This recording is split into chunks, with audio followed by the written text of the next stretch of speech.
ठाकरे राज्यस्तरीय आंतर महाविद्यालयीन वक्तृत्व स्पर्धा 2025 या वक्तृत्व स्पर्धेचे संयोजक, परीक्षक आणि स्पर्धक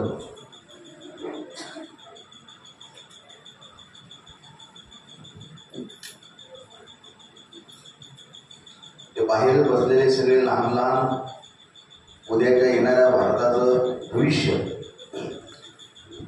आवाज येते का तिकडे बाहेर? आवाज येते का?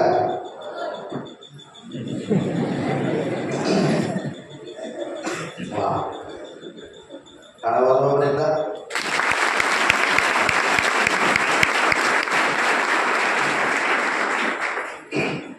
खरं तर एवढे कार्यक्रम महाराष्ट्रात केले, पण एकाच ठिकाणी इतके अभ्यासू लोक. वक्तृत्व स्पर्धा म्हणजे खऱ्या अर्थानं अभ्यास करून विषय मांडणे हा विषय सगळा आहे. माझ्या समोर सगळे उद्याच्या येणाऱ्या भारताचं भविष्य आहे. तुमचं परीक्षण ज्यांनी केलं ते मला असं वाटतं 7-8 मिनिटच बोलले, पण मला असं वाटलं की मग ते 1 तास तसंच बोलत राहावे. इतक्या उभवत्या शैलीमध्ये यांनी. आता मला लक्षात आलेलं आहे की तुमचं परीक्षण हे अत्यंत योग्य माणसाच्या हाती होतं आणि त्यांनी ते परीक्षण योग्य रीतीने केलेलं आहे. त्यांनी तुम्हाला ज्या गोष्टी सांगितल्या, खरं तर परीक्षण म्हणून त्यांनी जे ऑब्झर्वेशन इथं मांडलं ते तुम्ही खऱ्या अर्थानं उद्या पुढच्या स्पर्धांमध्ये मान्य करणं गरजेचं आहे. त्याच्या चुका झाल्या त्या सुधारणं गरजेचं आहे. मी तर कवी आहे, काही ठिकाणी वक्तृत्वही करतो. आता मला प्रश्न पडलेला आहे की तुमच्या पुढे मी कविता कराव्या का काहीतरी बोलावं, हे मी तुम्हाला विचारणार नाही. हे माझं मीच ठरवणार आहे. मी काही कोणाला विचारत नसतो. माझी मला बुद्धी आहे, ती चालते. मगाशी सरांनी सांगितलं की उत्स्फूर्त स्पर्धा. मी खरं तर तुमची तयारीची स्पर्धा ऐकली नाही, पण मी उत्स्फूर्त स्पर्धा तुमची ऐकली आणि मला सुद्धा ती एक गोष्ट जाणवली की ज्या विनोदी ढंगानं हलक्या फुलक्या गोष्टींमध्ये ते विषय सगळे जाणं गरजेचं असतं, तसे ते विषय खऱ्या अर्थाने गेले नाही. खूप सुंदर विषय सगळ्यांना होते आणि हळूहळू ते इतके छान तुम्हाला फुलवता आले असते. तयारीच्या वक्तृत्व स्पर्धा, त्या उत्स्फूर्त वक्तृत्व स्पर्धा मी सुद्धा केल्या, पण मला फार नंतर ह्या सगळ्या गोष्टींचा छंद लागला. वक्तृत्व स्पर्धा वगैरे मी आधी व्याख्यानं केले आणि व्याख्यानांमधून परत स्पर्धांमध्ये उतरलो. त्यामुळं माझी सिस्टमॅटिक शैली कधीच स्पर्धांमध्ये नव्हती. मी ज्या ज्या वक्तृत्व स्पर्धांमध्ये साहेब जायचो हे असेच हातवारे वगैरे करून एका मला स्पर्धेत विषय होता माणसांच्या गर्दीत माणूस शोधू तुम्ही. त्याच्यात मी डायरेक्ट सुरुवात केली. नितीन लांबुळे पाटलांच्या गावात स्पर्धा झाली होती, तिथे माझा 2य क्रमांक काहीतरी बसला होता. माझी आयुष्यातली 2री स्पर्धा. जसा त्या स्पर्धेत मी उतरलो, त्या स्पर्धेत माझं चालू झालं माणूस द्या मज माणूस द्या ही भीक मागता प्रभू दिसला. चंबू कुत्रे डुकरे मेंढरे बहुत पिढे परी काय करू. या सगळ्यांना शहाणा करण्यासाठी मजला हवा माणूस भला. माणूस द्या मज माणूस द्या ही भीक मागता प्रभू दिसला. 7 बिलियनच्या वर जगाची लोकसंख्या चाललेली आहे. एकमेकाला धडकणारी ही सगळी माणसं माणसांसारखी दिसत असली तरी सुद्धा ज्या वैचारिक आकृतीवर माणूस हा शब्द धरलेला आहे ते दया, क्षमा, शांती, प्रेम, माया, ममता, करुणा, विवेक, निष्ठेत जी आकृती गरजेची आहे तो माणूस खऱ्या अर्थानं राष्ट्रसंत तुकडोजी महाराज शोधत असतील. मी असं बोललो, सगळं ऐकून घेतलं. परीक्षेत नंतर मला म्हटले तुम्ही पहिल्यांदा स्पर्धेत आहे का? मी म्हटलं हो. नाही, तुमची शैली बघून माझ्या लक्षात आलं म्हणजे तुम्हाला स्पर्धेचा अनुभव नाही. बरोबर आहे का? त्याच्यामुळे माझा प्रवास फार खतरनाक आहे या स्पर्धेचा. मी स्पर्धक असताना सुद्धा मला परीक्षेत बसवलं काही ठिकाणी. असाही लोकांचा गैरसमज झाला. माझ्याकडे बघून लोकांचा फार गैरसमज होतो. मी आहे त्यापेक्षा जास्त मॅच्युअर वाटतो असं नाही. मी ज्यावेळेस काही काही बोलेल माझ्याकडे तुम्ही प्रत्येक शब्दाकडे लक्ष दिलं पाहिजे बरं का. तर मी मगाशी सांगितलं माझ्या समोर सगळ्यात महाराष्ट्रातला जाणकार श्रोता वर्ग बसलेला आहे. सगळ्यात माझा आवडीचा ताकदीचा रसिक वर्ग हा माझ्या समोर बसलेला बसलेला आहे. एवढा ताकदीचा रसिक वर्ग मी याच्या पहिले कधीच बघितला नाही. असं नाही, खूप ठिकाणी मी असा रसिक वर्ग बघत असतो, पण प्रशंसा कुणाला आवडत नाही. त्या प्रशंसेलाच खऱ्या अर्थानं चॉकलेट देणं म्हणतात. मगाशी एका मुलीला चॉकलेट नावाचा विषय पडला. आमच्याकडं आई लहान लेकराला जर सौदा सांगत असेल, काही सामान आणायला सांगत असेल, तर त्याला एक चॉकलेट देते. आमच्याकडे त्याला चॉकलेट देणं म्हणतात. राजकीय लोक आपल्याला चॉकलेट देतात. मी सुद्धा आता तुम्हाला 1-1.5 तासात चॉकलेटच देणार आहे. तुम्ही सुद्धा जर परीक्षकांना चॉकलेट दिलं असतं तर त्यांनी तुम्हाला चांगला गोडवा दिला असता, फक्त चॉकलेट दिलं नसतं. म्हणून चॉकलेट हे फार महत्वाचं आहे. चॉकलेटमध्ये गोडवा असतो. त्या लहान पोरांना खऱ्या अर्थानं ऐकून असं वाटत असेल की आपल्याला सुद्धा एखादं चॉकलेट सरांनी द्यावं. माझ्याकडे काही चॉकलेट नाहीत, माझ्याकडे हे शब्दांचे चॉकलेट आहेत माझ्या बालगोपाल मित्रांनो. त्यामुळे मी तुम्हाला फक्त शब्दांचे चॉकलेट देऊ शकतो. मगाशी टोपी नावाचा विषय इतका सुंदर पडला. ते टोपी फक्त टोपीच त्याला सांगितली, पण ते एकाच्या डोक्यात दुसऱ्याच्या डोक्यात घालणारी. जसं खऱ्या अर्थानं आपलं मस्तक जर मोठं असेल तर आपल्याला कोणी कापडाची टोपी घालू शकत नाही, पण त्या मस्तकात जर पुस्तकं भरलेली असतील तर कोणी वैचारिक टोपी सुद्धा आपल्याला घालू शकत नाही. त्यामुळे टोपी महत्वाचा विषय होता. इतके सुंदर सुंदर विषय मला एवढे आवडले. मी खरं तर छोटासा कवी माणूस आहे, बरोबर आहे का? अख्ख्या जगाला शांततेचा संदेश देणारे तथागत भगवान गौतम बुद्ध यांनी 2500 वर्षापूर्वी आपल्याला सांगितलं, ज्याच्या वसलो भूत ज्याच्या भूत घमंडो घमंडे वसलो भूत घमंडे भूत घमंडो. माणूस कुठे जन्माला आला, कुठल्या घरात कुठल्या कुळात जन्माला आला, यावरनं त्याचं श्रेष्ठत्व ठरत नाही, तर त्याच्या कर्तृत्वावरनं त्याचं श्रेष्ठत्व ठरतं. 2500 वर्षापूर्वी आपल्याला सांगणारे तथागत भगवान गौतम बुद्ध, सत्यशोधक समाजाचे संस्थापक महात्मा ज्योतिबा फुले, सर्वव्यापी जगतपती, त्याची नकोच मध्यस्थी. ही जी व्याख्यानमाला आहे प्रबोधनकार ठाकरे यांच्या नावाने खऱ्या अर्थाने ही प्रबोधन व्याख्यानमाला आहे. आणि त्यामुळे समाजामध्ये प्रबोधन फार गरजेचं आहे. माझ्या कविता सुद्धा चांदण्यांना आव्हान करत नाहीत. नदी नाले झुळझुळ वाहणारी नदी माझ्या ठिकाणात तुम्हाला दिसणार नाही. माझ्या ठिकाणामध्ये तुम्हाला बडेजाव दिसणार नाही. मी शेतकऱ्याचा पोरगा आहे, त्यामुळे माझ्या कवितांमध्ये तुम्हाला शेती मातीच्या गप्पा दिसतील, सामान्य लोकांच्या वेदना दिसतील. मध्यंतरीच्या काळात मी 4 ओळी लिहिल्या होत्या की कैकता डोळे हजारो याच साठी वाहिले, उत्तरे होती तरी ही प्रश्नच राहिले, नेमका नव्हता पुरावा उरले शेवट थांबणे, अर्थ मी बंदिस्त वल्या मनगटावर पाहिले. एखादा म्हणे खतरनाक लिहिलेला आहे, पण हे लिखाण माझं असलं तरी मला आवडत नाही. उगाच डोळ्याचा चक्षु करण्यात काहीच अर्थ नसतो. लिखाण हे थेट गेलं पाहिजे. डोळे शिवण्यासाठी त्याला धागा भेटत नाही, आभाळाला रडण्यासाठी जागा भेटत नाही.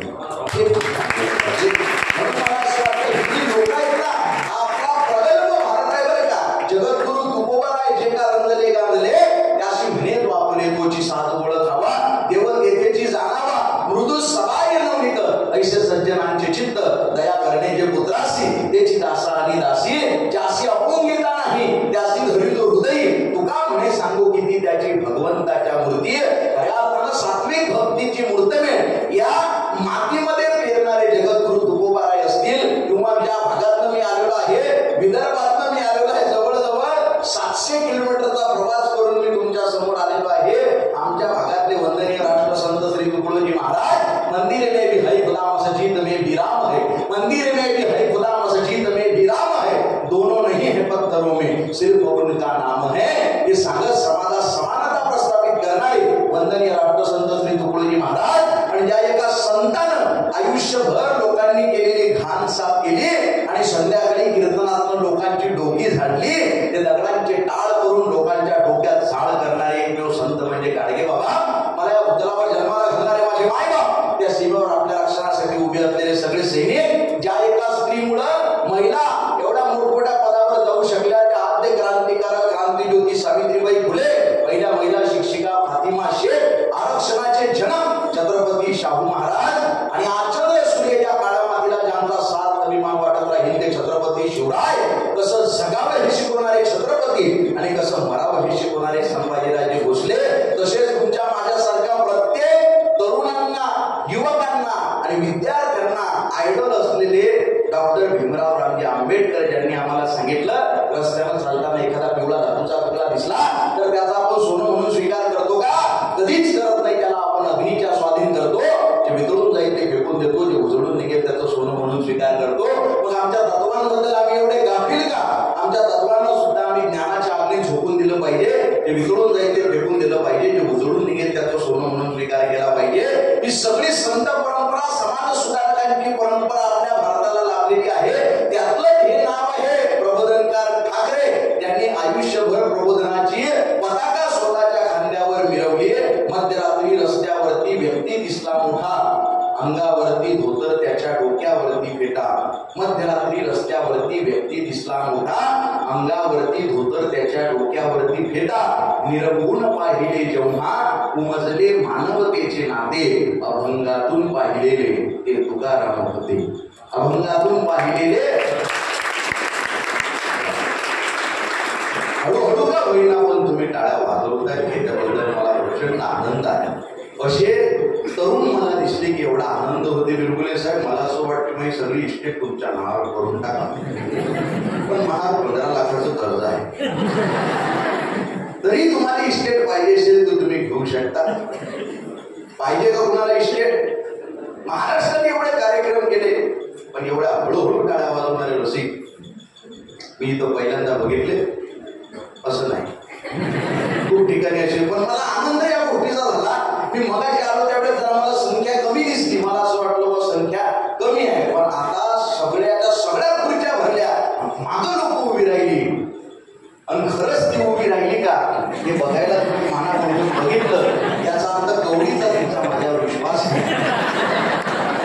मी राजकारणी माणूस नाही. सगळ्यात आधी तुम्हाला सांगतो, मी साधा कवी आहे, शेतकऱ्याचा पोरगा आहे. तुमचा माझ्यावर विश्वास असला पाहिजे की नाही?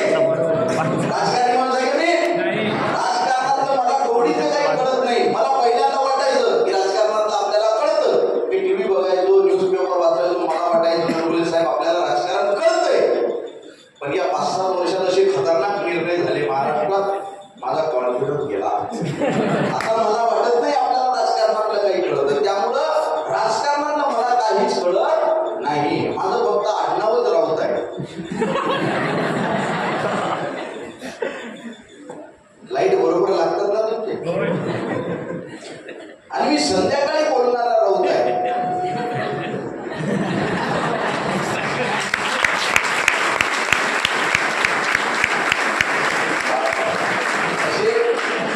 खतरनाक सेन्स ऑफ ह्युमर असणारे विद्यार्थी मला इथं पहिल्यांदा बघायला मिळाले. असंही नाही, खूप ठिकाणी असे लोक भेटतात. पण मला फार आनंद झाला की तुम्हाला सगळ्या गोष्टी कळतायत, तुम्हाला राजकारण माहित आहे महाराष्ट्राचं. खूप लोकांनी बोलता बोलता उत्स्फूर्त स्पर्धेमध्ये डायरेक्ट गौरी लंकेश आणि इकडे तिकडे बरेचसे खतरनाक उदाहरणं घातले. याचा अर्थ मला जाणीव झाली तुम्ही तयारीमध्ये किती खतरनाक प्रबोधनकारी बोलले असाल. बरोबर आहे का? आजच्या तुमच्या शिकावून मला भारताची परीक्षा आली आणि प्रबोधन फार गरजेचं आहे समाजाला. नरेंद्र दाभोळकरांच्या डोक्यात, मी साताऱ्यात होतो बिरगुले सर, त्या साताऱ्यात असताना दाभोळकरांचे 7च्या 7 पुस्तकं मी वाचून काढले त्या काळात. आता परत अजून काही असतील तर माहित नाही, पण 7-8 पुस्तकं मी वाचले. त्यांचे भाषण 18-22 वाचून ऐकून घेतले. माझे 200 कार्यक्रम झाले, चमत्कार, प्रबोधन, मनोरंजन असे. आणि एक दिवस माझ्या कानावर आलं की नरेंद्र दाभोळकरांच्या डोक्यात गोळे घालून त्यांची हत्या झाली ओंकारेश्वराच्या पुलावर.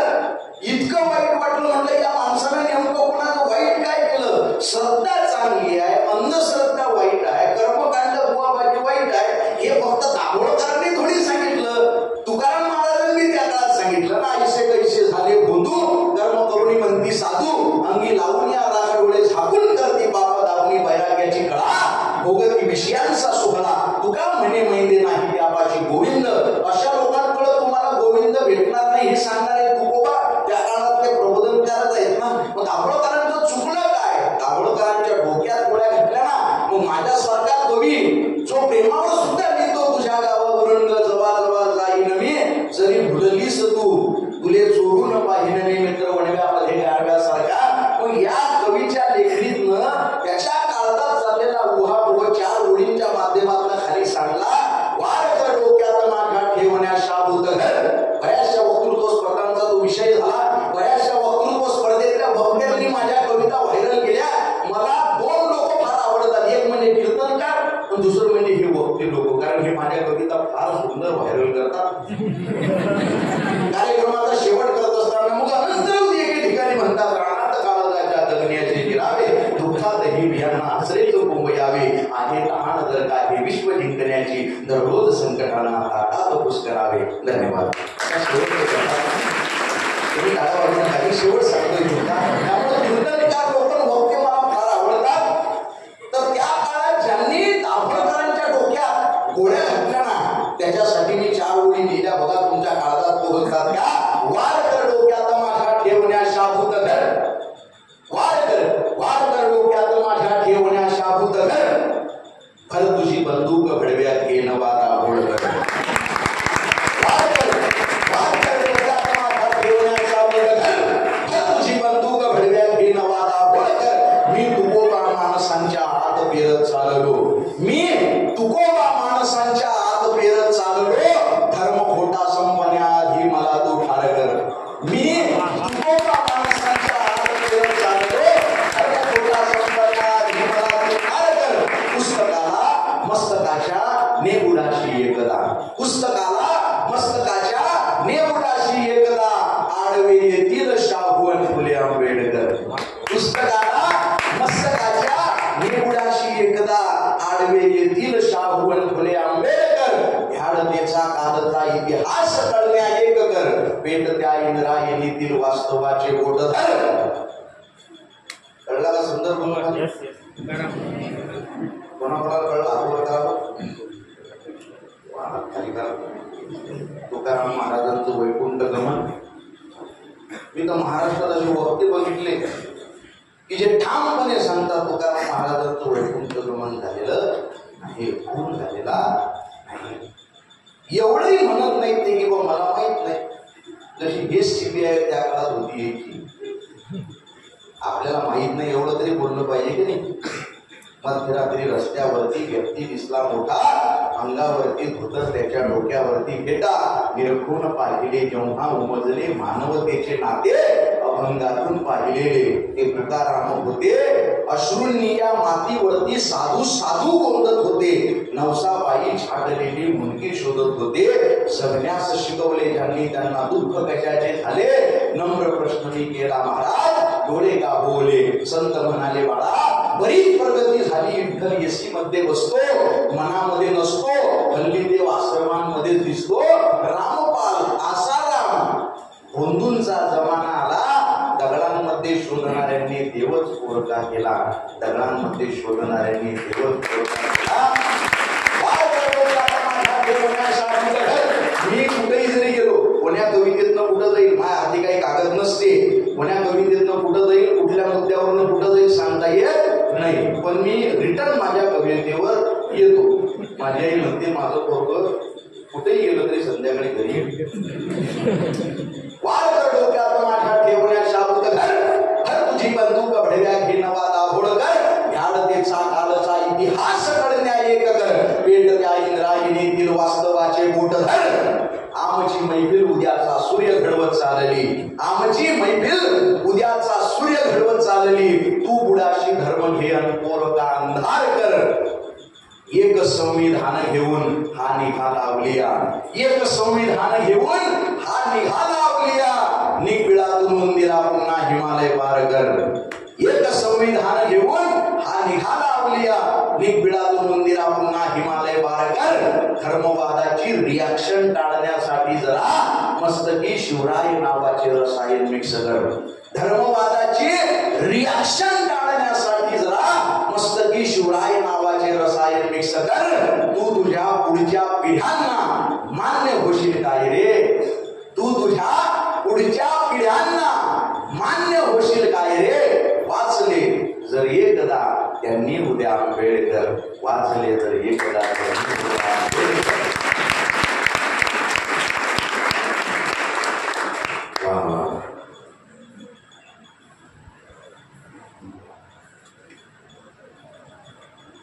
बैठे बैठे सावधान सावधान पकडे. शाहीचे पेनातून केवळ झरणे नाही. कविता असतो सांगणं गरजेचं आहे तुम्हाला, फक्त वक्तृत्व मी करत नाही.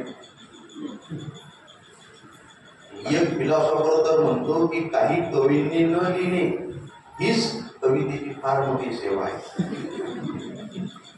परत सांगतो, काही लोकांनी न लिहिणे ही साहित्याची फार मोठी सेवा आहे. अशा खतरनाक काळामध्ये मी कवी म्हणून तुमच्यासमोर उभा आहे. आणि मी साधा कवी नाही, मी डोक्यावर पडलेला कवी आहे. हसायचा विषय नाही आहे हा. हसायचा विषय आहे का? मी डोक्यावर पडलो हा हसायचा विषय? खोटं बोलणारा माणूस आहे का? तुम्हाला पुणे माहिती आहे की सासवड माहिती आहे का? सासवड, त्या सासवडच्या जवळ काळेवाडीचा घाट आहे. 10 वर्ष होऊन गेले त्या गोष्टीला. त्या घाटात माझा ऍक्सिडेंट झाला. ऍक्सिडेंट झाल्या मला डायरेक्ट आयसीयू मध्ये ऍडमिट केलं गेलं. जनरल वार्ड, बिनरल वार्ड अशा चिल्लर गोष्टी टाकून जात नाही. आपलं ब्रँड काम आहे. Direct ICU. पण ऍक्सिडेंट होण्यासाठी साहेब कारण काही फार मोठं नव्हतं. रस्त्याचं बांधकाम चालू होतं, बोर्ड लावलेलं होतं, वाहने वळून घ्या, वाहने वळून घ्या. मी ते बोर्ड बघितलं, म्हटलं मी शिवाजी महाराजांचा मावळा आहे, वळणार नाही.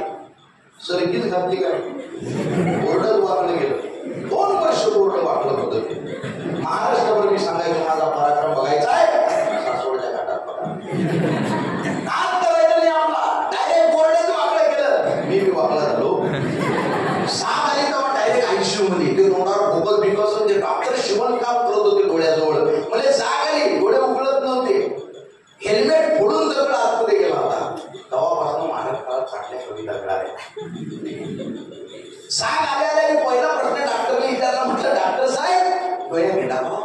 नाही म्हणजे गेला नाही, गडबड करू नका, तोच वाचवायचा चाललाय. म्हटलं वाचवा साहेब, त्याला महत्वाचं ऐकलं. म्हणे का? अहो म्हटलं बऱ्याचशा वेदना त्यानं बघितल्या आणि समाजाच्या बऱ्याचशा वेदना त्याने बघायच्या. कवी आहे का म्हणे तुम्ही? म्हटलं हो. एक शब्द बोलू नका म्हणे. आता कवी म्हटलं की बडबड करायची सवय असते. मी सुईच घरी डोळ्यात. मी शांत बसलो. डॉक्टरच्या नादी लागण्यात होतं, त्याच्या आधी सुई आहे. काय शिवील सांगता येत आणि कामाची गोष्ट शिवील. मी शांत बसतो म्हणजे डॉक्टर शांत बसलो नाही. थोडा डॉक्टर म्हणे का हो तुम्ही कवी आहे? म्हटलं तुमचं डोकं फुटलं. म्हटलं मग काही 4-5 कविता पडल्या नाही म्हणे डोक्यातून ठेवला. आयसीयू मध्ये नादी लागलं का माझ्या? त्यानं 4-5 कविता पडल्या नाही म्हणे ठेवला. म्हटलं साहेब आपल्या कविता डोक्यातून पडू शकत नाही. म्हणे का? म्हटलं आपल्या कवितांचा उगम डोक्यात होतच नाही. आपल्या कविता काळजातच जन्म घेतात, काळजातच राहतात, पण थेट समोरच्या काळजातच पोहोचतात. ज्यानं ऍडमिट केलं त्याच्याकडे याने एकदा बघितलं डॉक्टरनं. कोणाला आणलं म्हणे आज शिवा उद्या कळत कोणतं होतं तुम्ही शिवलं. गडबड करते म्हणे आयसीयू मध्ये. अरे तुम्हाला डोकं म्हणजे 8 टाके मारले डोक्याला, नाकाला 2 टाके मारले म्हणे, डोळ्याला 3 टाके आहेत. काही वेदना होतात का नाही? त्यावेळेस मी एक छोटस उत्तर दिलं. बरेचसे व्याख्याते स्पर्धक ते उदाहरण सांगत असतात. काय म्हणजे डॉक्टर 8 टाके मारले म्हणे, तुमचं मस्तक शिवलं, काही वेदना होतात का नाही? म्हटलं साहेब वेदना होत कशा नाही हो. या समाजाच्या प्रत्येक वेदनेची एक खिडकी कवीच्या काळजात उघडत असते. त्यातूनच आरपार डोकावून भक्तीतून भाष्य करतो त्याच्यावर. साहेब तुम्ही 8 टाके मारून एक मस्तक शिवलं, आम्ही 8 ओळीची कविता लिहून 100 मस्तक शिवण्याचं काम करतो. कवितेमधून तुम्हाला काळीज वाटतो मी, वरचा समाज शिवतो, आतून फाटतो मी. मृत्यू मला तुझेही भय राहिले नाता, झिजतो तसा जगाच्या हृदयात साठतो मी. वरचा समाज शिवतो, आतून फाटतो मी, आतून फाटतो.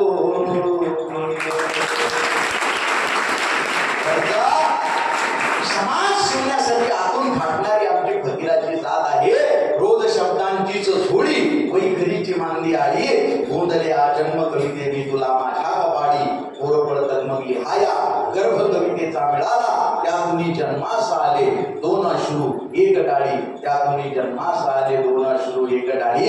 या कवितेच्या प्रवासामध्ये मला या समाजानं कवितेनं एवढं दिलं, खऱ्या अर्थानं माझी झोडी उठून गेली. परंतु जोपर्यंत आपल्या लिखाणातलं प्रबोधन जन्माला येत नाही, आता तुम्ही सगळे वक्ते माझ्या समोर बसलेला आहात, उद्या तुम्ही कुठल्या तरी कंपनीमध्ये मॅनेजर असाल, तुम्ही कुठल्या तरी क्षेत्रामध्ये, तुम्ही पत्रकारितेच्या क्षेत्रात असाल, तुम्ही कुणी नेते असाल किंवा काही व्याख्याते असतील, परंतु काहीही कुठेही असा, ही व्याख्यानमाला प्रबोधनकार ठाकरे व्याख्यानमाला होती आणि त्यामध्ये आपण जाऊन आलेलो आहे याची जाणीव मरेपर्यंत ठेवा. म्हणजे तुमची लेखणी कोणाची गुलाम होणार नाही, तुमची जीभ सुद्धा कोणापुढे झुकणार नाही. मधल्या काळात भोंगा नावाची मी एक कविता लिहिली, महाराष्ट्रात फार व्हायरल केली ती. विरगुले सरांनी पण आवर्जून सांगितलं होतं की भोंगा कविता तुम्ही घेता बरं. भोंग्याचा बाब माहिती आहे का तुम्हाला? भोंग्याचा बाब माहिती आहे का तुम्हाला? सगळ्यांना, सगळे हुशार लोक आहेत तुम्ही. कोणाकोणाला नेता व्हायचा हातवर करा, कोणालाच नाही व्हायचं. तुम्हाला तुमच्या आईची शपथ आहे, कोणाकोणाला नेता व्हायचा हातवर करा. मी हाडाचा कवी आहे बरं, माझ्या पुढं कुठं जमत नाही. घाबरता का तुम्ही राजकारणाला? राजकारण वाईट आहे, राजकारण वाईट आहे. राजकारणात उतरून ते गटार साफ करण्याची जबाबदारी फक्त आपल्यासारख्या तरुणांवरच आहे बरं का. मी सुद्धा राजकारणामध्ये इन्व्हॉल्व आहे बरं का. डायरेक्ट उभा नसतो, पण माझ्या ग्रामपंचायतच्या इलेक्शनमध्ये, ग्रामसभेमध्ये, तालुक्याच्या इलेक्शनमध्ये, विधानसभेमध्ये, लोकसभेमध्ये माझा बराचसा सहभाग मी दिलेला असतो. मी जर बोलतो याचा अर्थ मी करत असतो. आपण राजकारणात, कारण बाबासाहेब आंबेडकर म्हणतात ना, जर सुशिक्षित लोकांनी राजकारणाकडे दुर्लक्ष केलं तर अशिक्षित लोकांचं गुलाम म्हणून त्यांना राहायला लागू शकतं. त्यामुळे माझ्या मित्रांनो, हे झंडूबाम लोक लय खतरनाक असतात. हे काही घाबरण्याचा विषय आहे काही नाही. अब्राहम लिंकन यांनी हेडमास्टरला पत्र लिहिलं, त्याच्यात काय सांगितलं? त्याला शिकवा, गुन्ह्यांना भीत जाऊ नको म्हणा. त्यांना नमवणं फार सोपं असतं. हे लोक आधीच घाबरलेले असतात. हो, फक्त काय असते माहिती आहे, हे वाईट लोक जे आहेत की हे एकामेकामध्ये मिसळून चालतात म्हणून जास्त वाटतात. हे जे जबाबदार, जाणकार, हुशार लोक आहेत की नाही, ज्यांना समाजाप्रती कळवळ आहे, ते लोक पॅरलल चालतात. म्हणजे मी जर चाललो तर मला वाटतं की माझ्या ठिकाणी समाजाचं भलं करतोय. मला मिरगुले सरांना भेटायची काय गरज आहे? मिरगुले सर म्हणतील मी माझ्या ठिकाणी योग्य करतोय. मला प्रकाश बाबा आमटेंना भेटायची काय गरज आहे? बाबा आमटे, प्रकाश बाबा आमटे म्हणतील मी माझ्या ठिकाणी योग्य करतोय. मला तिसऱ्या माणसाला भेटायची गरज काय आहे? चांगले माणसं पॅरलल चालतात म्हणून त्यांची संख्या कमी वाटते. टेक्निकल सांगतो तुम्हाला मी इंजिनियर माणूस आहे, त्यामुळे टेक्निकल सांगणं माझं कर्तव्य आहे. माझं एमटेक झालेलं आहे बरं. तुम्हाला वाटेल की असंच बोललं भेटतोय का नाही, कसं एमटेक झालेलं आहे माझं, इंजिनिअरिंग झालेलं आहे. मी 8 वर्ष नोकरी केली सुजलॉन कंपनीमध्ये आणि नंतर आता 5-7 वर्ष झाले मी बोलत फिरायला लागलेलो आहे. पण तुम्हाला टेक्निकल सांगणं गरजेचं आहे. त्या राजकारण्यांना भीत जाऊ नका तुम्ही. हे लोक गुडघ्यात मेंदू असतात, लक्षात ठेवा. मी राजकारण्यावर बीबीच्या गेटापासून बोलत असतो म्हणजे माझा कुठल्या पक्षाला सपोर्ट नाही बरं. एक मी स्पष्ट सांगतो तुम्हाला, कलाकाराला, कवीला कोणताही पक्ष नसतो, कोणती जात नसते, कोणता धर्म नसतो. माझं स्पष्ट मत असं आहे, सगळेच्या सगळे पक्ष हे बोगसच असतात.